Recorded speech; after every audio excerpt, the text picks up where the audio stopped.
All right. Hello, my name is Justin Toe, and this is my presentation on workplace stress. The table of contents include what workplace stress is, some textbook findings, the journal article that I found that correlates with it, and some solutions I provided along with the works cited page. So, stress in the workplace can be accustomed to a stressor, which is like an environmental factor or events that can cause stress. This can include like having too many tasks to finish, while also having a picky boss. Your coworkers are not helping with their jobs and they're putting stuff on you. All of these can be accumulated to being a stressor. And worker stress is what happens when the worker is reacting to these stressors.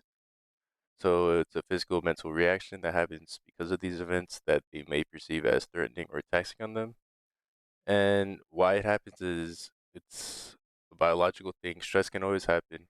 We've always had stress since we were cavemen when trying to hide from animals, hunters. It can also be different for other people though. So some may feel stress as a bigger problem than others, and while others may experience less stress, it all really depends on the person. And another thing is occupations. A lot of occupations can experience some sort of stress. In the textbook, we saw that air traffic controller can have as much stress as a police officer, mainly due to the amount of things they have to worry about, such as not causing accident, making sure planes are coming into the places where they need to be. While police and firefighters may have a physical stressing job, air traffic controllers and doctors may have a more of a mental stress, more stress prone mentally than police officers. And then moving on to the textbook findings, we found that in the textbook, there's a theory called burnout, which is basically the state of physical and emotional and mental exhaustion caused by prolonged and excessive stress. This can happen to everybody. I'm pretty sure everyone has experienced it. I experienced it as well. And this may occur when someone feels overwhelmed, emotionally drained, and unable to meet the constant demands of the job. And then as the stress continues, the person might lose interest and motivation in their work, which it also has happened to me before, so I can attest to that. And then this can also lead to a decline in productivity and a feeling of helplessness, hopelessness, and resentment towards the job. And then this may be the reason why some people leave their job because they feel burnt out. And then some physical effects of burnout is that it may affect one's physical health, such as headaches, fatigue, sleep problems, as well as their mental health, which can attribute to the anxiety, depression if they have any. And so a journal article I found that can correlate with workplace stress is called The Effects of Acute Work Stress and Appraisal on Psychobiological Stress Responses in a Group Office Environment by Jasmine Kerr. So this was an experimental study that examined the effects of psychosocial office stress on the biological stress response in a realistic but also controlled environment. So they wanted this to be as realistic as possible while also being seen as an experiment. Like they didn't want people to like fake um the reactions and stuff like that. So they try to do it like as if it was a normal work day and see what would happen if people were experiencing interruptions during their work.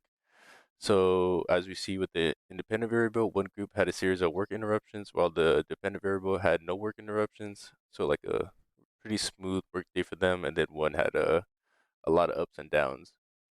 So with this, they measured their heart rate and then along with the report on their failings, and then they also tested their cortisol levels with their saliva.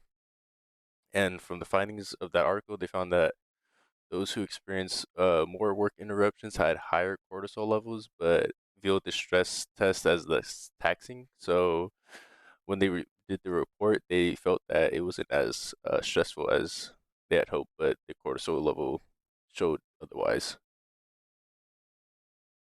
And so some solutions that I came up with that correlated with some of the solutions they offered in the book was the individual coping strategies and organizational strategies.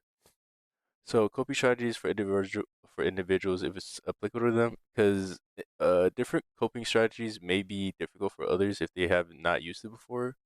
So this may include like meditation, uh, mental mental exercises, stuff that would help them mentally not be stressed. Though it is hard for people to get into that.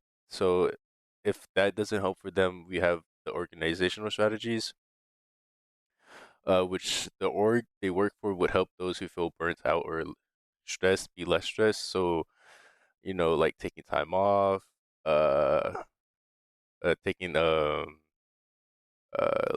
breaks in between work, stuff like that. Social events, making sure everyone's doing their job correctly. Uh, this also ties into the next one, which is a supportive environment. So if an environment they work for is toxic or hazardous, it may prove to be more stressful for the workers. So if someone feels like they're in the job is like their management is toxic, they don't feel they're being appreciated, they don't feel they feel like they're overworked or underutilized, this may become a problem for workers, which may include more stress on them. And so another thing for that would be making sure the workers feel like they are fit for the job. This correlates with the underutilization of them, or if they're feeling like out of place, something like an imposter syndrome for them.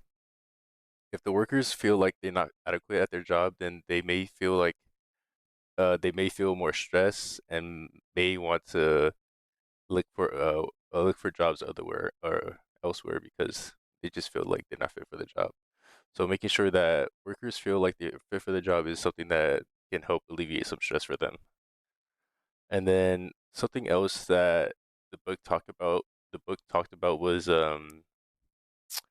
taking time off or removing themselves from the situation. So for me, I feel like a mandatory vacation would help those who are feeling stressed because some people might be too scared to use their PTO or they want to save some PTO for like a special event or something. But if at some point they feel like they're overwhelmed, then they should take a vacation without having to use PTO. Um, this may be a bit of a problem for the org, but if it helps alleviate some of the worker stress, I feel like this is a better solution to helping keep productivity and worker stress at a minimum. And then this will be more excited, and that should conclude my presentation. Thank you.